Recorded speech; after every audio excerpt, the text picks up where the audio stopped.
여기입니다. 이게 좀 짜증나요, 여러분. 자, 여기가 출제 1순위입니다, 여러분. 이론에서. 실기는 안 해요. 이론 출제 1순위.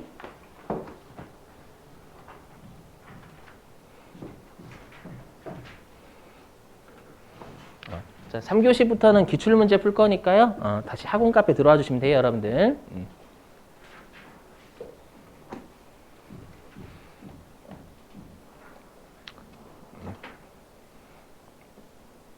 해보죠. 특히 여러분들이 좀 뭐를 잊어버렸을 부가가치 있을 때 그 서류를 좀 잊어버렸을 확률이 높아가지고 계속 설명을 해야 되기 때문에 그 기출문제 하면서 그게 아마 분명 도움 되실 거예요. 자, 해보자. 자, 회계 변경과 오류 수정은 세무 2급에서만 세무 2급 이상서부터만 출제되는 애입니다. 알죠? 혹시라도 재경관리사나 세무 1급으로 넘어오실 분들은 이거 완벽하게 좀 알고 계셔야 됩니다요. 알죠? 자, 해보자. 자, 일단 여러분들 오류 수정은 뭔지 아실 거예요. 오류 수정은 잘못된 걸 바르게 잡는 거죠. 근데 그 잘못된 게 뭐냐면 회계 기준, 우리가 배우시는 게 회계 기준이에요. 회계 기준에서 인정하지 않는 걸 올바른 걸로 바꾸는 거 우리가 오류를 수정한다라고 하고요. 회계 기준에서 인정하는 걸 또 다른 인정하는 방법으로 바꾸는 걸 우리가 회계 변경이라고 합니다. 예를 들면 우리 회사가 후입선출법을 쓰고 있었어요.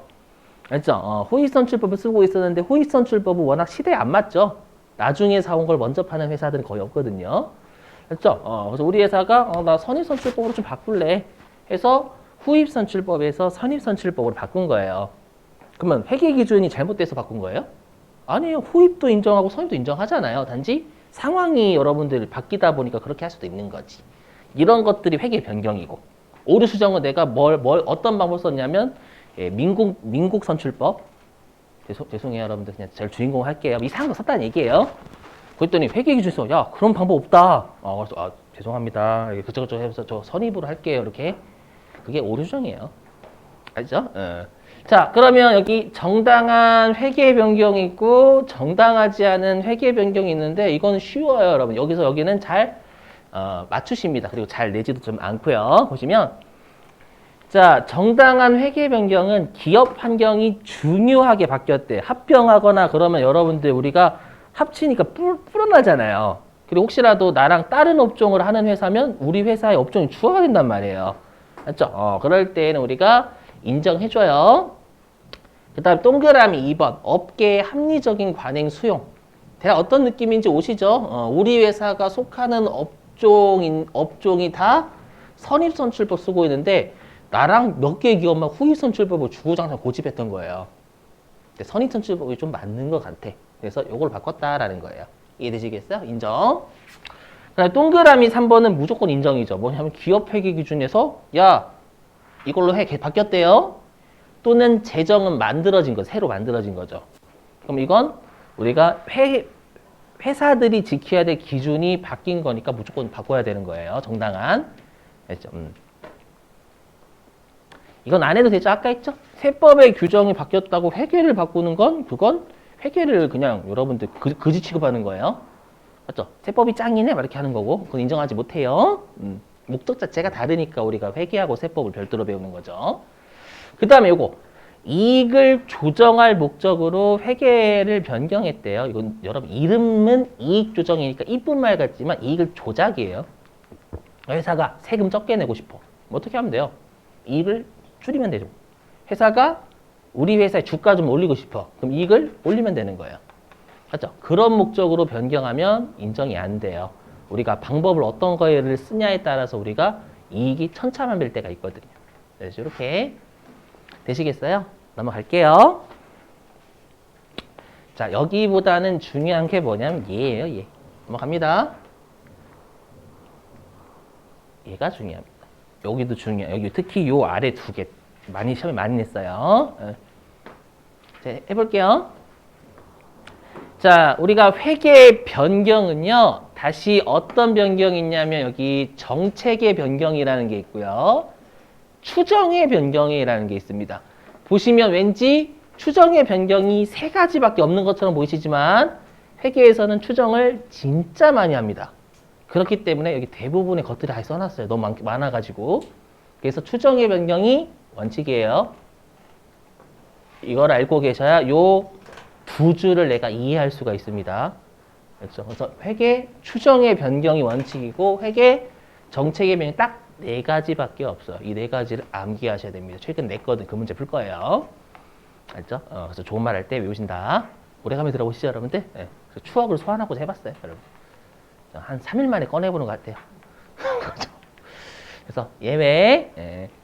그럼 여러분들 이름만 들어봐도 뭐가 중요할까요? 이름을 놓고 보면, 이름만 놓고 보면. 추정의 변경이 중요해요? 정책의 변경이 중요해요? 이름만 놓고, 이름. 정책이 좀 정책 바뀌면 난리 나잖아요. 우리나라도 대통령이 막 정책 바꿔봐. 맞죠? 그러니까 예를 들어서 우리가 뭐 정당에 기부하는 거 인정. 정당에 그 삼성전자가 기부하는 거 인정 이래봐요. 그럼 삼성전자가 한 2조씩 하겠지. 맞죠? 그럼 다 삼성전자를 위해서 일을 할 거 아니에요, 여러분들. 정당이. 이해되세요? 그러니까 정책을 바꾸는 거 진짜 중요하죠, 여러분들. 맞죠? 근데 추정은 주관이 좀 개입이 되잖아요, 미래 얘기하면. 맞죠? 그래서 정책의 변경이 중요한 거고 추정의 변경이 상대적으로 덜 중요해요. 아시죠? 그래서 일단 얘부터 먼저 해볼게요, 얘부터. 이건 곧 할 거고, 요 말 문제가 제일 많이 나오거든요, 요거. 시험에 제일 많이 나와요, 진짜. 해보면, 자, 여기 회계 정책의 변경하고요, 회계 추정의 변경의 구분이 어렵대요. 그럼 둘을 알 수 없다라는 거죠. 이거 추정이야, 정책이야. 맞죠? 그럼 여러분들, 항상 우리가 애매하면 한국 사람들은 원칙 따라가, 예외 따라가요? 그렇죠? 원칙 따라가죠. 그래서 원칙인 추정의 변경으로 봐요. 이걸 시험에 정책의 변경으로 본다라고 오사기 장난 많이 쳤어요. 아셨죠? 틀 잡고 외우시는 거는 그냥 외우시는 거랑 다를걸요? 그렇죠? 이렇게. 예. 자, 근데 여기 두 번째. 자, 여기요, 여기. 자, 또한 정책의 변경과 추정의 변경이 동시에 이루어졌대요. 가끔씩 오해하셔가지고 선생님 이것도 구분 못하는 거 아니에요? 아니라 구분은 하는데 둘이 같이 일어났다라는 거예요. 뭐부터 먼저 할 거냐라는 겁니다. 알죠? 첫 번째 줄은 뭐지? 이거고 두 번째 줄은 둘이 같이 일어나는데 둘 다 구분할 수 있다라는 거예요. 근데 뭐부터 할 거냐를 선택을 해야죠. 그렇죠? 그럴 때는 우리가 그럼 여러분 중요한 약속하고 중요하지 않은 약속이 같이 일어나면 뭐부터 가요? 중요한 약속부터 가야지. 같이 일어나면. 맞죠? 둘 중에 우리가 여기 갔다 저기 갔다 이렇게 몸을 왔다 갔다 할 수 없잖아요. 맞죠? 그럼 중요한 걸 먼저 해야 되니까 정책의 변경부터 먼저 한다. 이렇게 알고 계시면 되는 거예요. 오케이? 자, 그 다음에 이제 여러분들이 외우실 건 정책의 변경 네 가지밖에 없으니까 얘만 외우시면 나머지는 다 추정이 되는 거예요. 자, 동그라미 1번 제가 이미 설명드렸죠? 아까 후입선출법을 선입선출법으로 바꾼 게 재고자산의 평가방법 바뀌는 거잖아요. 이거 평가방법 바꾸면 우리 주석으로 공시해줘야 되거든요. 주석은 재무제표에 아니에요. 시진핑 말고요. 죄송해요. 요즘 그 중국 그거 한다며 여러분들 지금 난리 났다며요. 아세요?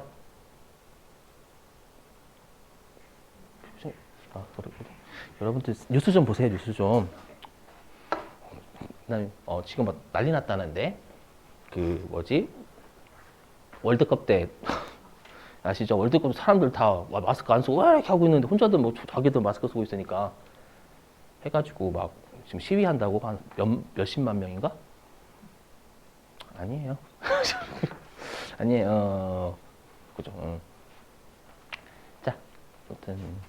자, 그 다음에 동그라미 2번은 뭐냐면 여러분들 우리 회사가 어떤 회사의 주식을 사고 있어. 그럴 수 있죠. 삼성전자도 여러분 그래요. 삼성전자도 우리 회사의 장비 납품한 업체 중에 중요한 회사 있잖아요. 걔네들의 주식을 삽니다. 알았죠? 이 회사 이쁘니까 이렇게 사주는 거예요. 사주는 거.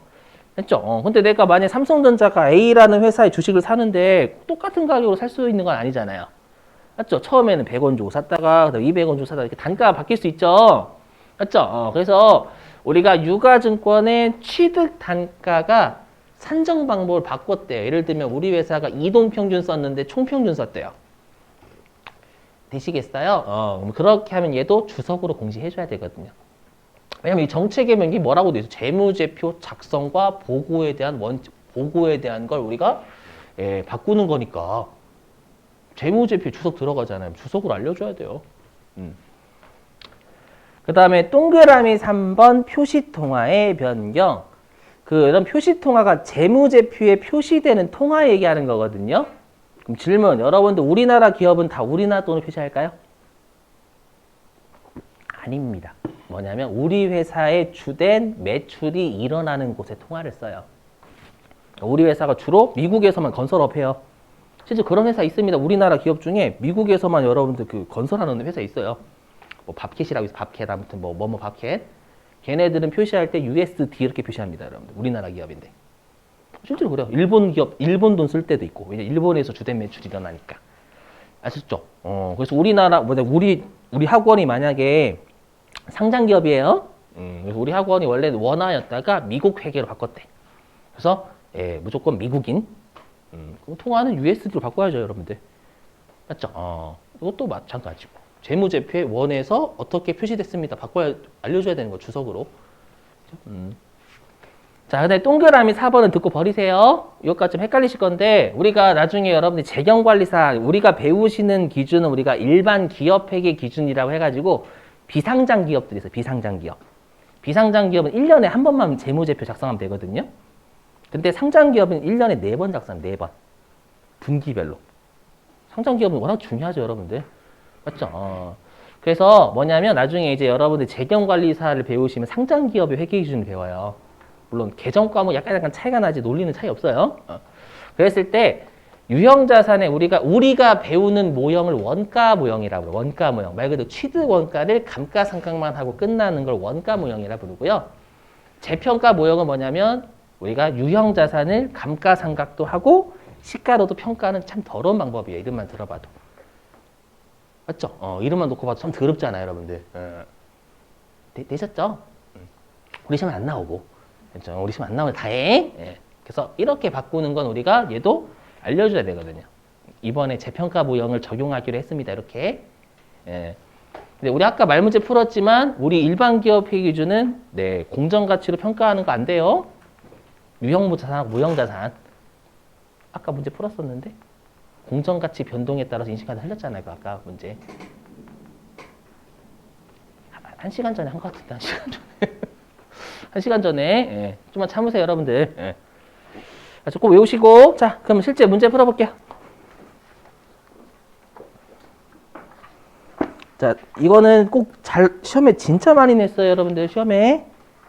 자, 98회일 거예요. 여기 있네. 693페이지입니다.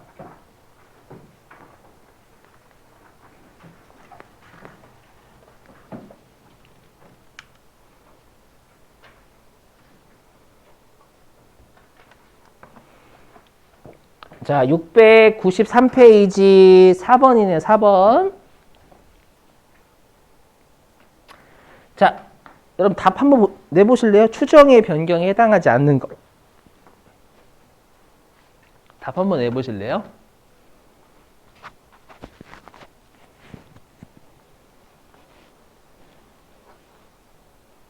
뭘까요? 그렇죠. 1번이라고 나오세요, 여러분들.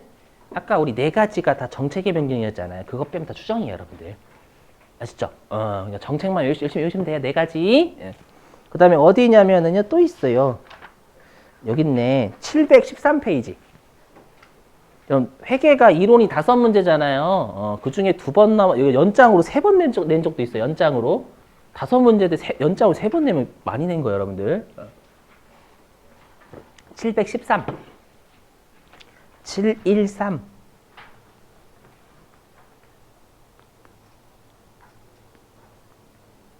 음, 3번이에요, 3번.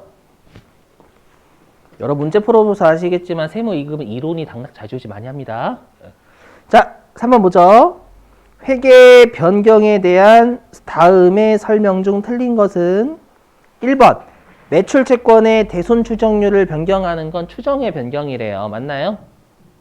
이름 자체가 이미 추정률을 변경한다 나와 있죠, 여러분들. 그죠? 그리고 우리가 배웠던 방법에 정책의 변경에 해당 안 되죠. 그럼 추정인 거예요. 네, 동그라미 2번. 자, 회계 정책의 변경과 회계 추정의 변경이 동시에 이루어지면 정책의 변경에 의한 누적 효과를 먼저 적용한다. 일단 누적 효과가 뭔지 곧 할 거예요. 근데 이름만 놓고 봐도 둘이 동시에 이루어지면 우리가 중요한 것부터 먼저 하는 그 뜻이잖아. 정책의 변경이 중요하니까. 맞는 거죠? 동그라미 3번. 회계 정책의 변경과 추정의 변경을 구분하기 불가능하대요. 그럼 얘는 뭐지 이거잖아요, 여러분들. 둘을 구분할 수 있는 게 아니라 모르면 원칙 따라가지고 그렇죠. 추정의 변경 그래서 3번이 답이겠네요. 맞죠? 왜냐면 원칙 따라가는데 여기 정책의 변경이 예외잖아. 네 가지밖에 없으니까.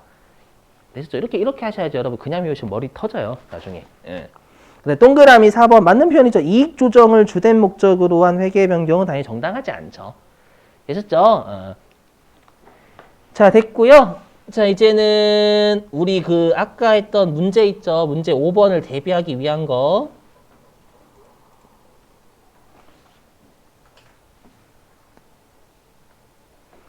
자, 여기에요, 여기. 승질나죠, 갑자기. 자, 해볼게요, 여러분.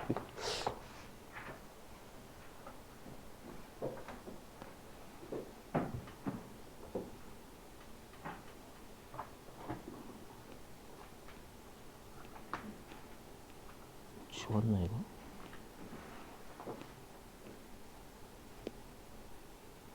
아니구나.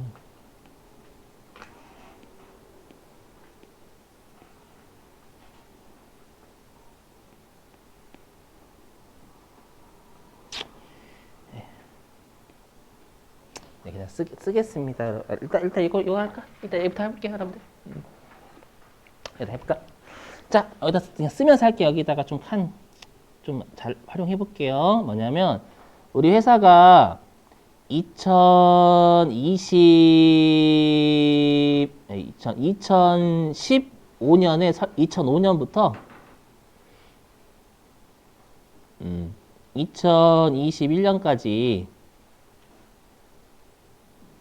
정액법 상각했대. 정액법 상각.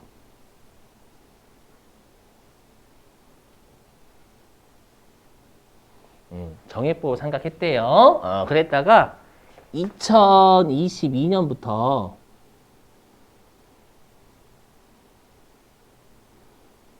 정률법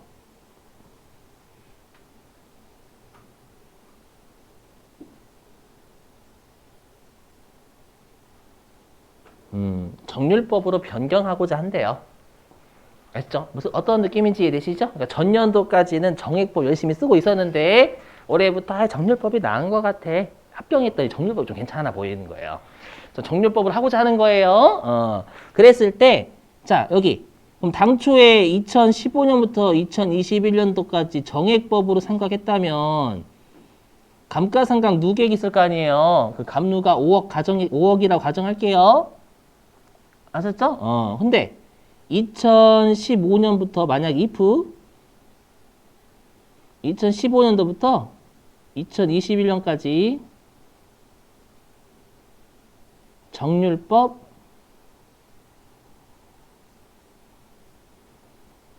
상각을 했더라면 감누는 7억이라고 가정하겠습니다. 왜냐하면 회사가 항상 회계 변경하잖아요.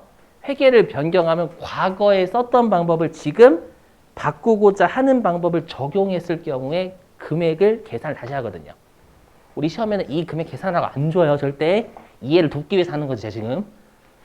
알죠? 설명을 해야 되니까, 이론을. 여기 여러분들 그냥 외우면 사람 죽어요. 토 나오잖아요, 이거 봐도. 맞죠? 이걸로 설명드려야 되거든. 알죠? 그래서 아까 요 말 있었죠, 여러분. 그럼 지금 차이가 뭔진 몰라도 2억 나잖아요, 감누가요. 이걸 뭐라고 하냐, 이렇게 불러요. 아까 어디 갔어, 여기. 회계 변경에 의한 누적 효과라고 불러요. 회계를 지금 변경하는, 지금 제가 한 건 추정의 변경이죠? 맞죠? 회계를 변경함에 따라서 요거예요. 당초에 썼던 방법과 새로운 방법을 과거에 적용했더라면 그 금액과의 차이 나는 거. 그걸 우리가 회계 정책의 변경에 의한 회계 변경에 의한 누적 효과라고 불러요. 시험에 안 나온다니까 이거 구하라고. 알죠? 회계사 시험 아니기 때문에 안 나와요. 우리 시험에 절대요. 알죠? 근데 그럼 이 2억의 차이를 어떻게 하냐라는 거예요. 그거에 따라서 소급법, 단기일괄처리법, 전진법이라는 게 있어요. 그래서 해볼게요. 여러분 소급은 좀 들어보셨나요? 소급 적용한다? 소급이 혹시 아시는 분? 지금 걸 과거에도 적용하는 거예요. 예를 들어서 예를 들어서 뭐라고 할까요? 법이 새로 만들어졌대. 예를 들어 가지고 법이 새로 만들어져 가지고 세무이급에 합격하면 30만 원씩 지원한다. 이렇게 해볼게요. 그냥 이해를 돕기 위해서 세무이급을 합격하면 30만 원씩 지원해준다. 실제 아니에요. 오해하지 마시고 거기다 하시면 안 돼. 올리시면. 그럼 소급법은 뭐냐면 과거에 세무이급 합격하신 분까지 30만 원 주는 거예요.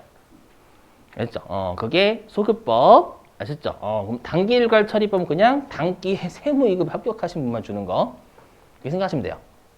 아셨죠? 이렇게. 예. 전진법은 뭐냐면 앞으로 합격할 사람에 대해 주는 거. 맞죠? 오늘부터, 지금부터 합격할 사람한테만 주는 게 전진법이에요. 이렇게. 자, 일단 소급법 해볼게요. 그럼 소급은 과거를 뜯어 고치는 거죠. 그러니까 지금 사례에서는요, 과거에는 정액법으로 되어 있을 거 아니에요. 그걸 지금 바꾸고자 하는 게 정률이죠. 그거로 싹 다 바꿔버리는 거예요. 이해되세요? 그래서 일단 이거 무시하시고, 그래서 과거의 재무제표를 고쳐요. 되셨죠? 그럼 여러분 일단 고치면 신뢰가 가야 안 가요? 안 가죠. 만약에 제가 여러분 이 얼굴이 고친 거라고 해봐요. 신뢰가 가야 안 가요? 기분이 이렇게 나쁘지? 그 예전에 한번 다른 그 성형 얘기했다가 예전에 어떤 분이 네 얼굴은 해가지고 바꿔서 제 저로요. 신뢰가 안 가죠? 갑자기 기분 나쁘네 갑자기. 그렇죠? 그래서 신뢰성 저해 완벽하죠? 이해? 자, 그 다음에 장점이요. 잘 들어보실게요. 장점은 뭐냐면 여러분들 내가 만약 여러분들 면접관이에요. 근데 어떤 학생을 무조건 성적으로만 평가한대. 제가 성적 맞는 주의 아니에요. 이해를 돕기 위해서 하는 거예요. 여러분들이 어떤 학생이 있는데 얘 초등학교 성적 가지고만 평가한대요. 아시죠? 근데 보니까 얘가 1학년 때부터 6학년 때까지 전부 다 수, 우, 미, 양가라는 체계로 계속 통일한 거예요. 아시죠? 그렇게 된 애하고요. 1학년 때는 수, 미, 양가, 2학년 때는 갑자기 한라산, 백두산, 설악산 막 이렇게. 아시죠? 그 다음에 3학년 때는 갑자기 두만강, 두만강, 한강, 막 이렇게, 금강. 그 말은 뭐냐면 첫 번째 사례는 방법이 통일됐다는 거죠. 수미 양가라는 체계로. 두 번째는 뭐냐면 주구난방이라는 거예요. 요 때는 요거, 저 때는 저거 이렇게. 그럼 뭐가 비교하기가 좋아요? 그 사람이 성적이 어떻게 됐는지. 통일되는 거 아니면 이렇게 왔다 갔다 하는 거. 통일되는 게 비교가 좋죠. 그래서 여기 소급법은 비교가 돼요. 왜냐하면 다 뜯어 고치니까 모든 게 정렬법으로 바뀌어 있을 거 아니에요, 여러분들. 이해되세요? 오케이? 자, 그러면 소급법은 어디서 쓰냐? 여러분, 왜 소급할까요? 왜 소급? 제 얼굴 보고 놀라신 거 아니죠? 그럼 기분 나쁠 뻔했어. 방금 이렇게 하셔가지고. 깜짝 놀랐어. 저희 어머니가 지켜보고 있어요. 저희 어머니도 깜짝 놀라실 거예요. 엄마 때릴 거예요.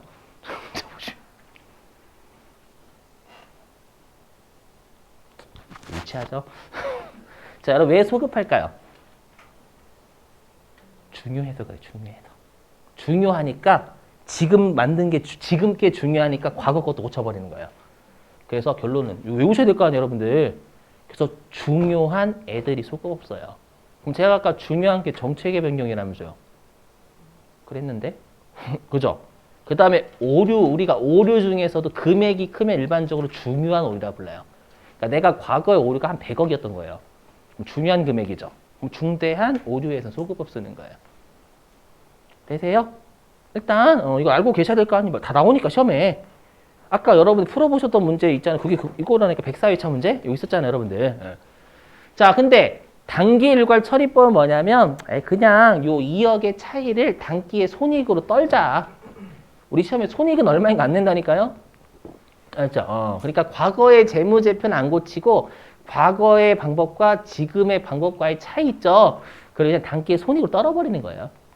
그렇죠? 자, 그러면 일단 과거의 재무제표 안 고치겠죠? 그냥 단기의 손익으로 잡고 그냥 끝내버리는 거니까. 그럼 안 고치기 때문에 신뢰가 가죠. 맞죠? 대신에 단점은 뭐냐면, 그럼 과거의 정액법으로 되어 있는 재무제표 안 고치고, 지금부터 정률법 막 그리는 거잖아요. 그럼 정액법하고 정률법이 같이 있죠? 그럼 통일이 돼 있어요? 나뉘어져 있어요? 나뉘어져 있으니까 비교가 안 되죠. 그래서 비교가 나서 저의 되시겠어요? 말 문제. 예. 자, 그 다음에 얘는 이익 조작을 한 거예요. 왜냐하면 과거에 여러분 2015년부터 2021년도까지면 거의 한 몇 년도냐? 한 6년 누적된 거잖아요. 맞죠? 그럼 이 6년 누적된 거는 우리가 과거의 거는 우리가 단기 손익으로 하는 건 뭐예요? 손익은 2월이 안 되기 때문에 과거의 6년 동안의 누적액을 올해 수익 비용으로 처리하는 건 조작을 하긴 했어요. 그래서 이익 조작은 한 거예요, 분명히. 근데 왜 이걸 이거 인정하니까 배우겠죠? 왜 인정하냐면 금액이 만약에 30원이야. 과거의 오류가 30원밖에 없어. 30원. 근데 회계에서 야 30원. 야 이거 과거에 누적치니까 올해 연도에 손익으로 하지 마라고 하면 좀 너무하잖아. 30원 가지고. 이해되세요? 그래서 중대하지 않은 오류 있죠. 금액이 안 중요해. 금액이 안 중요하면 그냥 야 그럼 과거에 차이 나는 거 있지. 단기 손익으로 떨어 그냥. 얼마 안 중요하니까. 조작은 살짝 조작이지. 이렇게. 되세요? 응. 자 그럼 여기 설명할게. 소급법. 그럼 우리가 기억나시죠 여러분? 우리가 과거의 6년 동안의 비용이죠 여러분들. 왜냐하면 2015년도부터 2021년 1년까지 갚는 6년 동안의 감가상각비잖아요. 그럼 감가상각비는 6년 동안의 누적액이죠. 그럼 우리가 누적액은 어디로 가냐면 이익잉여금으로 가지 않나요? 이익은 2월이 안 되니까 이익잉여금, 미처분 이익잉여금이 계속 쌓이잖아. 맞죠? 그래서 소급법은 중요하니까 이거예요. 차이 나는 2억을 이익잉여금에 반영하는 거예요.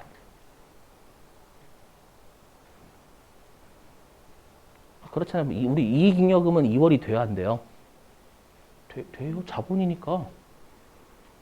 여러분 이거는 자 여기 보실게요. 아이고 여기까지 설명은 좀 긴 것 같은데 요 5억은 여러분들 뭐예요? 6년 동안의 감가상각비잖아요.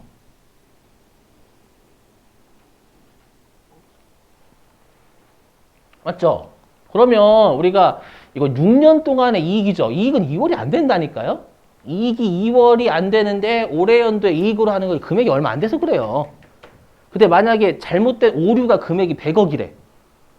그럼 100억을 올해 연도에 여러분들 수익이나 비용 잡으면 회사가 장부의 이익을 조작할 수가 있다니까요. 이해되시는 거 어떤 느낌인지 이해되세요? 그러니까 이익이 2월이 되는 게 이익잉여금이죠.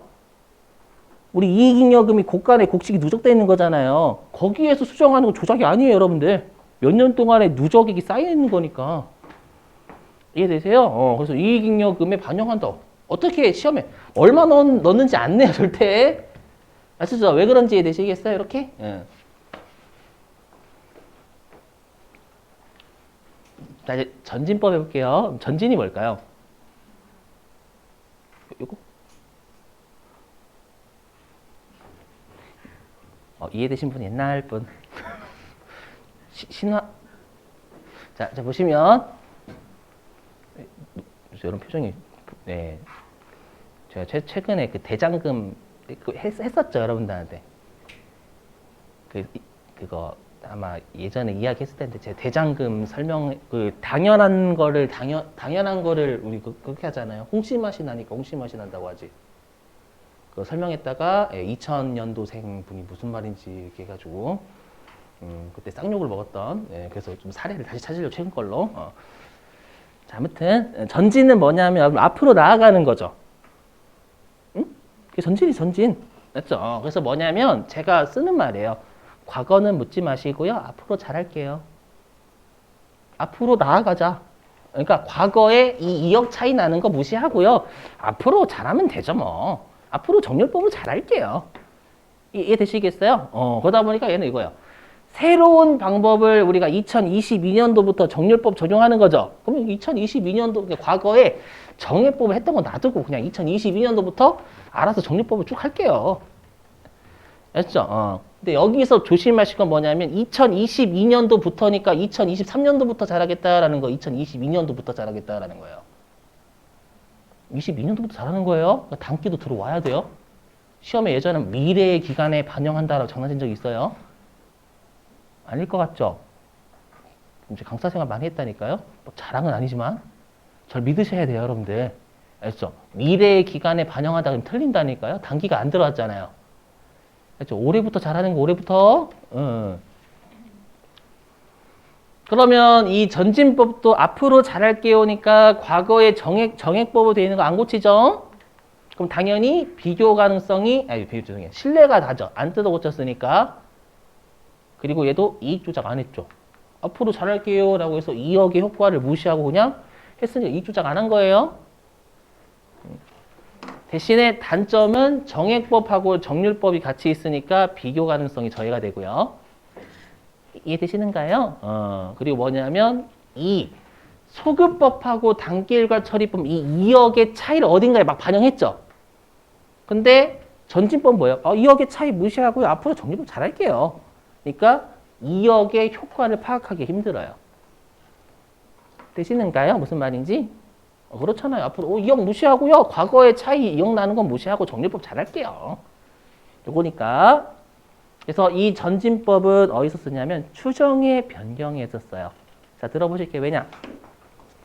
자, 내가 코로나가 터지기 전에는 대손율을 1%로 추정했어요. 코로나 터지기 전에는 1%로 추정. 지금 추정의 변경 설명드리고자 하는 거예요. 근데 코로나가 터지고 나서요. 그 연도 말에 5% 못 받을 것 같다라고 추정한 거예요. 불합리해요? 타당해요? 불합리해요? 코로나 터졌는데 좀 뛸 가능성이 높아지지 않았을까? 그죠? 뭐예요? 앞으로 추정 잘할게요. 과거의 추정 그때 잘한 거잖아 이거예요, 여러분들. 이해되죠? 그러니까 추정의 변경. 앞으로 잘할게요. 앞으로 추정치 잘 잡을게요. 요거잖아. 과거의 추정 그때 잘한 거고요. 앞으로 추정 잘할게요. 요거예요. 되시겠어요, 여러분들? 자, 그래서 아까 우리 여기 좀만 보세요. 아까 우리 그 104회 풀었었잖아요. 여러분들 말 못했던 거. 여기 보시면